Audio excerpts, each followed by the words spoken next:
Film boshida biz yaqinda dozani oshirib yuborgan bir ayolni ko'ramiz. Uning kichkina qizi Rose xonaga kirib, onasining tartibsiz holatda yotgan jasadini ko'radi. Keyingi sahnada Rose ismli ayol to'satdan telefon qo'ng'irog'idan uyg'onadi. U psixolog bo'lib ishlaydi va Carol ismli ruhiy jihatdan bezovta bemor bilan suhbat o'tkazadi. Carol tinmay odamlar o'layotgani haqida gapiradi va o'zi ham o'lishini aytadi. Uni tinchlantirishga harakat qilgan Rose, uning boshidan kechirayotganlari haqiqiydek tuyulayotgan bo'lsa ham, aslida unga zarar yetkaza olmasligini tushuntiradi, ammo Carol baribir qo'rquv ichida qoladi. Ko'p o'tmay, Rose'ga Laura ismli yosh ayol bilan uchrashuv belgilanganligi haqida qo'ng'iroq keladi. Shifokor Rose'ga Lauraning holatini tushuntirib, o'tgan haftada u ishtirok etgan voqeani aytib beradi. Bu voqeada uning oliygohidagi bir professor o'zini bolg'a bilan dahshatli tarzda o'ldirgan va Laura bu hodisaning yagona guvohi bo'lgan. Keyinroq Rose Laurani ko'rgani boradi va uni burchakda cho'kkalab o'tirgan holda topadi. O'zini tanishtirib, Rose uni tinchlantirishga va nimalarni boshdan kechirayotganlarini so'rashga harakat qiladi. Laura aytadiki, u boshqalar ko'ra olmayotgan narsani ko'radi. Bu narsa ba'zida tanish odamlar, ba'zida esa begona odamlar qiyofasiga kira oladi deydi. Rose undan, "Hozir ham o'sha narsani ko'ryapsanmi?" deb so'raydi. Laura esa "Yo'q" deb javob beradi. "Uni ko'rganingda nima bo'ladi?" deb so'raydi. Laura aytadiki, u kuladi, lekin bu oddiy kulgu emas, juda qo'rqinchli kulgu. U yana aytadiki, o'sha narsa unga gapirgan va bugun u o'lishi haqida aytgan. Rose uni tinchlantirishga harakat qiladi va tushuntiradi. Ba'zida odam kuchli ruhiy zarba olganida miyasi turli narsalarni ko'rsatishi mumkin deydi. Lekin Laura Rose'dan yuz o'girib yana qaraganida birdan vahimaga tushib qattiq qo'rqib ketadi. Rose orqasiga qaraydi, lekin u yerda hech kim ko'rinmaydi. Laurani bu ahvolda ko'rib yordam chaqiradi, ammo yana Lauraga qaraganida u guldon sinib qolgan shisha bo'lagini qo'liga olgan va yuzida juda qo'rqinchli tabassum paydo bo'ladi.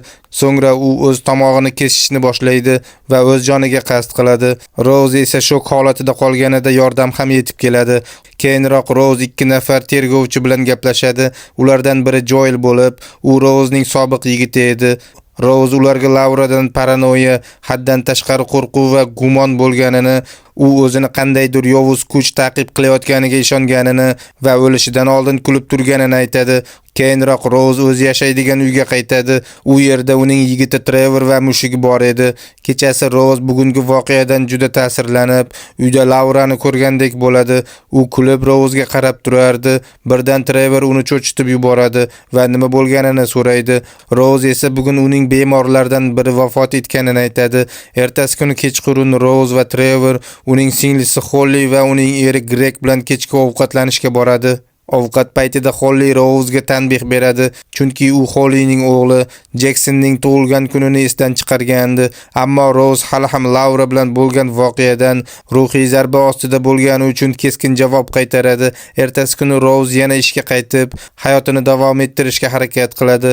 U qabulxonaga borib, Laura bilan bog'liq boshqa voqea bo'yicha politsiya hisobotini so'raydi.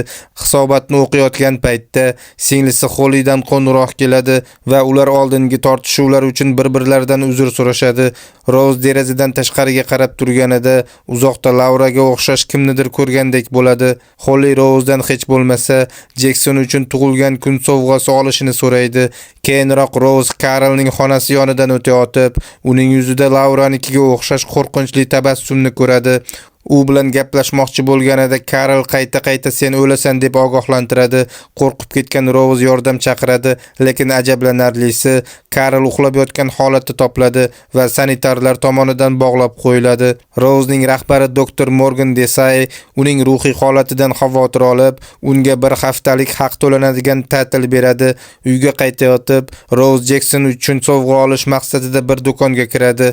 O'sha kechasi uyda birdaniga signalizatsiya ishga tushib Rose qo'rqib ketadi. U signalni o'chiradi va uyning orqa eshigi ochiq ekanini ko'radi. Shu payt telefoni jiringlaydi. Telefon qilgan ayol o'zini xavfsizlik xizmati xodimi deb tanishtiradi. Rose'ga g'alati va bezovta qiluvchi savollar bera boshlaydi. Ma'lum bo'ladiki, bu aslida uni masxara qilayotgan yovuz mavjudot edi. U Rose'dan orqasiga qarashni so'raydi. Shu payt telefon yana jiringlaydi va Rose'ni yanada cho'chitib yuboradi. Keyinroq Rouz Laura yozib qoldirgan audio yozuvni tinglaydi va unda g'alati ovozni sezadi. Ovozni balandroq qilganida u o'z ismini eshitadi. Shu payt Laura paydo bo'lib uni qo'rqitadi. Rouzning baqirganini eshitib Trevor chiqib keladi va Rouzning qo'lida pichoqni ko'rib hayratda qoladi. U Rouzdan pichoqni tashlashni iltimos qiladi. Ertasi kuni Rouz o'z psixologi doktor Madlen huzuriga boradi. Boshdan o'tayotgan qo'rqinchli voqealarni aytib beradi. Madlen Rouzga uning ichki bezovtaligi onasining o'z joniga qasd qilgani bilan bog'liq bo'lishi mumkinligini aytadi va u hali ham o'zingni ayblayapsanmi deb so'raydi. Rouz esa Laura voqeasidan beri u turli narsalarni ko'rayotganini va eshitayotganini, ayniqsa Laurani ko'p ko'rayotganini aytadi. Madlen tushuntiradiki, Rouzning hozirgi holati Laura bilan bog'liq voqea eski qo'rquvlarni yana uyg'otgan bo'lishi mumkin. Keyin hafta oxirida Rouz Jacksonning tug'ilgan kuniga boradi. Jackson Rouz bergan sovg'ani ochganida o'yinchoq parovoz kutadi, lekin uning ichidan Rouzning mushugi o'lik holda chiqadi.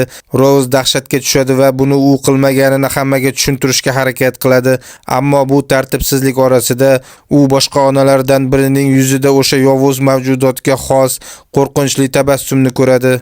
Lekin boshqalar buni ko'rmaydi. Qo'rqib ketgan Rouz orqasiga tisarilib, shisha stol ustiga yiqilib tushadi. Shundan so'ng u davolanishi uchun kasalxonaga olib ketiladi. Morgan Rouzning boshidan o'tgan voqeani eshitib, uning oldiga keladi va unga bir muddat ishdan dam olishni tavsiya qiladi. Keyin Trevor uni uyga olib kelgach, Rouz unga tushuntirishga harakat qiladi. Qandaydir yovuz ruh yoki kuch uni ta'qib qilayotganini, bu kuch avval uning bemoriga zarar yetkazganini va endi esa unga yopishib olganini aytadi. Ammo Trevor bunga ishonmaydi. U Rouz aqldan ozayapti deb o'ylaydi va hatto mushukni o'ldirganlikda ayblaydi. Shundan keyin Rouz o'zi tekshirmoqchi bo'lib, Lauraning professori Gabrielni qidirishni boshlaydi. Qidiruv davomida u kimningdir past ovozda uni chaqirayotganini eshitadi. Chiroqni o'chirganida u ovoz o'zining vafot etgan onasiga tegishli ekanini anglaydi. Bu paytda onasi uning orqasida turardi. Ertasi kuni Rouz Gabrielning bevasi Viktoriyaning oldiga boradi.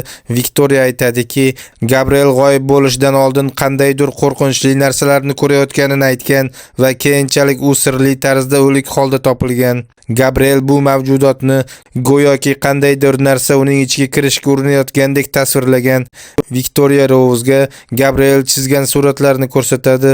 U yana tushuntiradiki, Gabrielning bu holati u bir ayolning o'z joniga qasd qilishini ko'rganidan keyin boshlangan. Rouz ham o'z boshidan o'tayotgan shunga o'xshash voqealarni aytganda, Viktoriya uni noto'g'ri tushunadi va uni masxara qilyapti deb o'ylab, darhol uydan chiqib ketishni talab qiladi. Shundan so'ng Rouz tekshiruvni davom ettirish uchun Joelning oldiga boradi va undan Gabriel boshqa qandaydir politsiya ishlariga aloqador bo'lgan-bo'lmaganini tekshirib berishini so'raydi. Dastlab Joel rozi bo'lmaydi, lekin sal o'tib yordam berishga ko'nadi. U Angelani tekshiradi va uning o'z ko'zlarini o'yib tashlab o'lganini aniqlaydi. Rouz uning suratini ko'rib dahshatga tushadi va Joeldan Angela haqida chuqurroq ma'lumot topishini so'raydi. Joel tekshiruvni davom ettirib aytadiki, Angela ham bir erkakning o'z joniga qasd qilganini ko'rgan deydi. Bu voqea yonilg'i quyish shoxobchasidagi kamera yozuvida ko'rinadi. Erkak Angela ko'z o'ngida o'tkir buyum bilan o'zini o'ldirgan. Videoni orqaga qaytarganida esa o'sha erkakning yuzida qo'rqinchli tabassum borligi ko'rinadi. Rouz uyga qaytganida Trevor doktor Madlenni uyga chaqirganini biladi. Ular Rouzning ruhiy holatidan xavotirda edi. Rouz Trevor bilan janjallashib ketadi va unga "Sen mening ahvolimdan ko'ra odamlar oldida qanday ko'rinishingni ko'proq o'ylayapsan" deydi. Shundan so'ng u jahli chiqib, uydan chiqib ketadi va Trevor bilan ajrashadi. Keyin Rouz singlisi Hollyning oldiga borib, unga la'nat tekkanini aytadi. U bu la'nat unga Laura orqali o'tganini tushuntiradi, lekin Holly bunga ishonmaydi va Rouz ruhiy tushkunlikka tushganini, ularning onasi bilan ham xuddi shunday bo'lganini aytadi. Rouz esa jahli chiqib, Holly onasiga hech qachon yordam bermaganini va oxirigacha onasiga faqat o'zi qaraganini aytadi. bo'ladi. Keyin Rose mashinaga qaytadi va Holly uning oldiga kelayotgandek ko'rinadi, lekin aslida bu uni ta'qib qilayotgan yovuz mavjudot edi. O'sha kechasi Joel unga qo'ng'iroq qilib, u 20 ta shunga o'xshash holatni tekshirganini aytadi. Bu holatlarning 19 tasida odamlar o'z joniga qasd qilgan va ularning barchasi bir-birlari bilan bog'liq bo'lgan. Qurbonlardan biri Robert o'zining biznes hamkori uning ko'z o'ngida o'z joniga qasd qilganini ko'rgan. Oradan 4 kun o'tgach esa Robert begona bir ayolni o'ldirgan, ammo bu qotillikni ko'rgan guvoh ham keyinchalik o'z joniga qasd qilgan va shu tarzda bu zanjir davom etgan. Ular qamoqxonaga borib Robert bilan uchrashishadi. Rose unga yolg'on gapirib, o'zini bemori bor deb tanishtiradi. U aytadiki, 4 kun oldin uning ko'z o'ngida bir erkak o'z joniga qasd qilgan va shundan beri u turli odamlarning qiyofasiga kiradigan qandaydir narsani ko'rayotganini aytadi. Robert Joeldan chiqib ketishni so'raydi va shundan keyin Rose'ga hammasini aytishini bildiradi. Joel chiqib ketgach Robert tushuntiradi. Bu la'natdan qutulishning yagona yo'li boshqa bir odamni guvoh oldida o'ldirish. Shunda la'nat o'sha guvohga o'tadi. Bu gaplardan Rose hech kimni o'ldira olmasligini aytib yuboradi. Shunda Robert vahimaga tushadi va Rose o'sha yovuz mavjudotni o'zi bilan olib kelgan deb o'ylaydi. Natijada uni yana bog'lab qo'yishadi. Rose uyiga qaytgach, doktor Madlendan qo'ng'iroq keladi, lekin u javob bermaydi. Keyinroq Trevordan ham keladi. U gaplashishlari kerakligini yozgandi. Biroz vaqt o'tgach, Madlen Rose'ning uyiga keladi va unga o'zini xavfli emasligiga ishontirish kerakligini aytadi. Endi Rose o'zicha kutilmagan terapiya seansini boshlaydi. Shu payt telefon jiringlaydi va Rose narigi tomonda doktor Madlenni eshitib qattiq hayratga tushadi. Bu aslida niqoblangan yovuz mavjudot edi. U qo'rqinchli kulib, Rose'ga deyarli vaqt qolmadi deydi. Boshqa iloji yo'qligini o'ylagan Rose qo'liga pichoq olib ishga boradi. U binoga kirib Carolning xonasini topadi. Carol orqasiga qaragan zahoti vahimaga tushib baqira boshlaydi. Rose uni tinchlantirishga urinadi, lekin shu payt Morgan yugurib kiradi va Rose Carolni pichoq bilan qayta-qayta urayotganini ko'radi. Carol baqirib, go'yoki yuzini yulib tashlayotgandek ko'rinadi. Ammo bu Rose mashinasida hushidan ketib ko'rgan dahshatli tush edi. Shu payt Morgan kelib, Rose'dan ichkariga kirishni so'raydi, lekin Morgan uni va mashinadagi pichoqni ko'rishi bilan tezda u yerdan ketadi. Rose'ga Joel qo'ng'iroq qiladi. Rose unga bu yovuz kuch boshqalarga o'tmasligi uchun o'zi yolg'iz bo'lishi kerakligini aytadi. Joel baribir undan qayerdaligini so'raydi, lekin Rose qo'ng'iroqni uzib qo'yadi. U bolaligida yashagan, onasi vafot etgan uyga borib, u yerda elektr yo'qligini ko'radi. Keyin u onasining xonasiga kiradi va bolalik xotiralari ko'z oldiga keladi. Onasi undan yordam chaqirishni so'raydi, lekin Rose rad etib qochib ketadi. Qorong'u tushgach, u qandaydir tovushlarni eshitadi. Tekshirgani borganida xonasida yig'layotgan onasini ko'radi. Onasi turib undan uzr so'raydi va yaxshi ona bo'lmaganini aytadi. U Rose'dan "Men yomon ko'rasanmi? Nega meni qutqarmading?" deb so'raydi. Rose esa u onasidan qo'rqqanini va uni yirtqich mavjudot deb o'ylaganini aytadi. U yana onasining o'limi uchun aybdorlik hissini butun umr ko'tarib kelgan, lekin endi bu hisdan voz kechishi kerakligini aytadi. Shu payt yovuz mavjudot yana kulishni boshlaydi. Rose undan "Nega menga yopishib olding?" deb so'raydi. U esa "Chunki sening onging juda ochiq" deb javob beradi. Keyin bu mavjudot uzun sochli, baland bo'yli, doim kulib turadigan dahshatli maxluq onasining vahimali ko'rinishiga aylanadi. U Rose'ni ta'qib qilib hujum qiladi va "Sen o'z ongingdan qochib qutula olmaysan" deydi. Ammo Rose qarshilik ko'rsatadi. U maxluqni qo'lini sindiradi. Keyin chiroqni uloqtirib uni yoqib yuboradi va uy yonayotgan paytda tashqariga qochib chiqadi. Shundan keyin u Joelning uyiga boradi. Rose undan uzr so'raydi. Uni bu ishga aralashtirib qo'ygani va noto'g'ri ish qilganini tan oladi. Rose undan shu yerda qolib, biroz uxlab olishga ruxsat berishini so'raydi va u uxlayotganida yonida qolishni iltimos qiladi. Joel esa "Men sen bilan doim qolaman" deydi va yuzida qo'rqinchli tabassum paydo bo'ladi. Keyin u birdan Rose'ga hujum qiladi. Rose qochib ketadi, lekin birdan yana onasining uyi tashqarisida paydo bo'lib qoladi. Shu payt Joel uni chaqiradi va qo'rqib ketgan Rose yana uy ichiga yugurib kiradi. Bu paytda Joel tashqaridan eshikni ochishini so'raydi.